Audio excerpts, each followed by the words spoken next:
No, So like, am I'm I not looking gonna this show. way? Look wherever you want. My name is Noel Beltran, and I am on my 45th chapter of this life.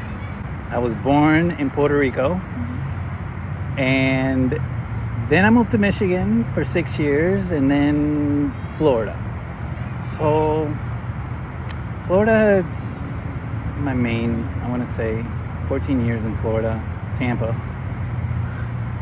And then I moved out here, and I have 12 years in LA. I am a professional dancer, and my nephew also a professional dancer. So he started his career early, went to New York, booked a movie. They said come to LA because LA is the place to be for breakdancing and more of the urban. And then he was like, you need to come out to LA. Come out here. There's a lot to do in dance. I didn't know. And then we auditioned for the show called America's Best Dance Crew in 2008. We booked it. They flew us to LA. We met other crews. I met all these amazing other dancers, and just being in camera, seeing how humble all these other dancers were, competition, that whole thing just gave me this bug. And then my nephew said, so you gonna move out here? And then I said, yep. So it was that show and seeing how big dance was all over the world, instead of just I'm in Florida. And yeah, so then I saved up for a couple years because I knew I didn't want to work a 9 to 5. And then I said peace to all my 9 to 5s and other performing companies that I worked for in Florida, and came out here in 2011. In Puerto Rico, you pretty much are born in a party. You're born in salsa, you're born with merengue, which is Dominican, but it's still that Latin. So yeah, I was dancing all my life. In the 80s, I remember breakdancing in the neighborhood with the kids, but nothing serious. Social media was not popping in the 80s. So then in the 90s, when we went to Michigan, I learned all this, the Running Man, which is now the shuffle.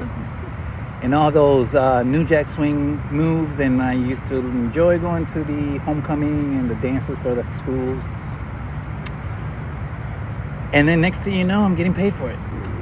Dancing makes me feel like I have power, and it's to entertain others, not just myself, right? I mean, well, that also came with just people cheering you on when you're dancing. So yeah, it's like they say, it's free. You're free in your soul. You're not thinking anything but what the music is making you move. And all problems are out the door until the music stops and you gotta go back home. No. I feel that I want to see people happy. Not that I'm not happy, because I know that I know myself, and I'm a chameleon, some people say. I can really fit into any room and become the vibe. So yeah, I just want to see people happy. Everybody's going through something, even myself, but it's more of just life and reality things that come along that we all have to deal on our own, right? But yeah, just enjoying people smiling and being on stage. I'm asking, how have you achieved such mental strength to stay persistent, to be who you are despite every blockage you face? My mom has helped a lot.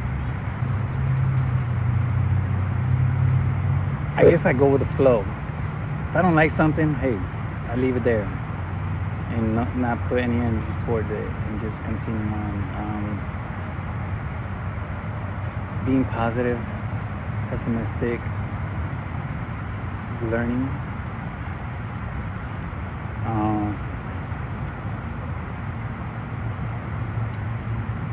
Making the best out of everything. I don't know how I always go back to dance, because dance is discipline. You want to get good, you gotta motivate yourself. You gotta dedicate that time to become great. And I learned through dance that you can become great at anything. as long as you put time to it Yeah. and put passion. If it's not your vibe, then go somewhere else. Yeah, there's always going to be negative. And the only way to beat that is with your positive energy, your outlook in life, changing on the inside. It's a huge step for everybody. Because once, like they say, once you change on the inside, everything on the outside just That's very flourishes. true. Different people come at you, and I've experienced, especially when I did that whole self inner work. Random people were just saying hi, and I said, "Wow, this is the world I want to live in." That's true. And then I started connecting more with nature. Started to see the beauty of everything. Even I don't even want to kill an ant anymore, but I have this compassion and empathy for everything.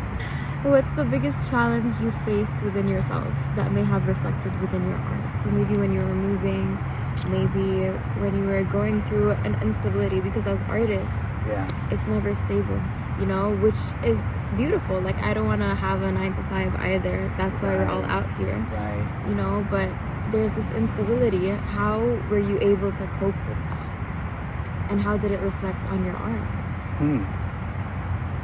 As an artist, I was open-minded to. I mean, I've even worked at Universal Studios, being a scare actor during Halloween Horror Nights. But I'm a dancer. However, dancer makes me a character.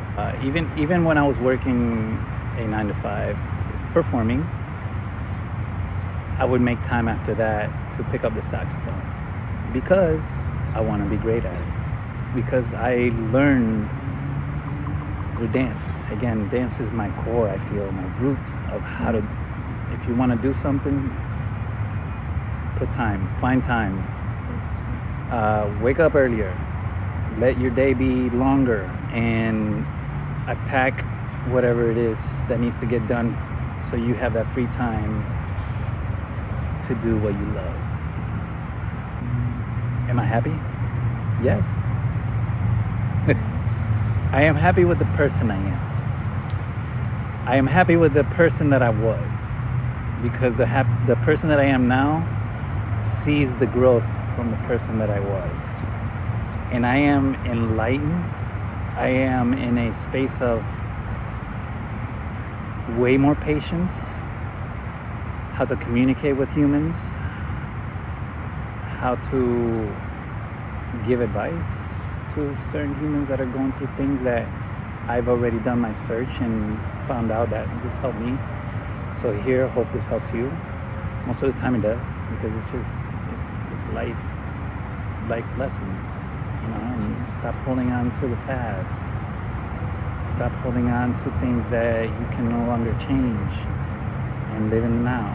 Live in this present moment. What can you do now that's going to serve you better for your future? That you can become a better human on a daily.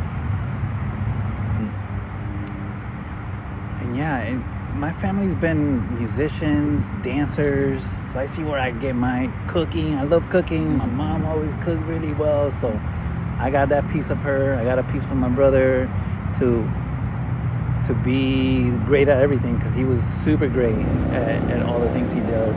And I see why I like doing many things and why I achieve and I do high skill level.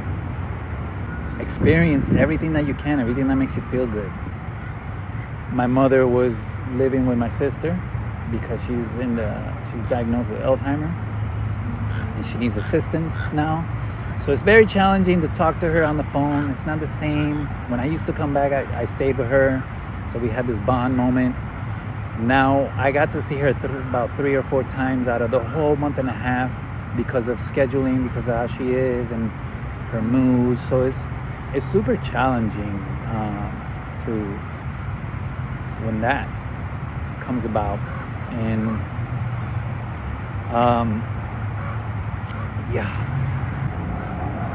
challenging because you can't say certain things, you can't bring up certain memories. It's like, hey, what are you doing? How you been? You feel good? Cool. Did you eat? Yeah. All right. And I don't know what else to say.